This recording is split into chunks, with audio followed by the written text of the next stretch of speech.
Bonjour à tous, c'est GTM. Aujourd'hui, présentation officielle de Renault Austral qui devra concurrencer le Peugeot 3008. Alors cette voiture, donc c'est une version esprit alpine évidemment, on voit directement sur son siège et je vais vous le présenter donc un peu en détail. Alors déjà on a la face avant avec le tout nouveau logo de la marque, le Renault en forme de Vasarely d'aujourd'hui. La signature lumineuse qui est inédite, qui rappelle également celle de l'Arcana ou encore des autres modèles, notamment la Mégane. Les jantes sont des tout nouveaux dessins designés par Alpine. On peut voir avec la signature Alpine marquée ici. Le noyau de jante reprend également le noyau de jante. La teinte est inédite. Voilà. Il y a également des badges esprit Alpine un peu présents partout. Voilà. Le profil, on a un profil qui ressemble quand même vachement à celui de la 3008.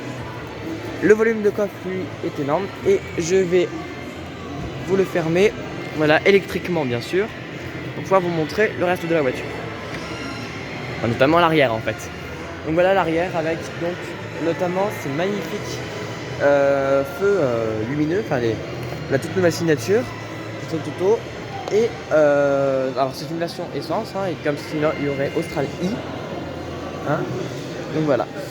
Alors passons maintenant à l'intérieur de ce modèle. Et là il y a également, alors je vous rassure, je n'ai pas fait de copier-coller de la présentation de la Mégane E-Tech que je vais bientôt vous présenter. Mais il s'agit bien évidemment de celle, c'est sûr il n'y a pas deux entrées comme ça, c'est bien celle de la Mégane E-Tech. On peut voir facilement et franchement on va pas s'en plaindre. La console centrale également est très bien. Le levier de vitesse lui est carrément situé derrière le volant, ce qui est plutôt original.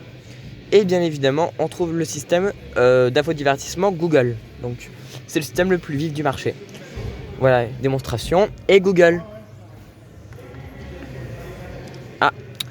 Et il veut pas, mais c'est en fait directement l'assistant Google comme on le connaît. Et aux places d'arrière, on a également de la place. Je vais vous montrer dans quelques instants. Voilà, donc déjà, comme sur le 408, l'ouverture est très simple.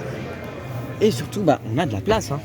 Regardez, on a également même, ça c'est très pratique, c'est pas commun de voir ça, notamment dans les voitures. Mais on a également beaucoup de place aux jambes et à la tête, comme vous pouvez l'apercevoir.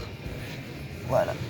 Voilà les amis, c'est déjà la fin de cette petite présentation. Je retournerai, comme le 408, je retournerai chez Renault pour vous faire une petite présentation plus précise.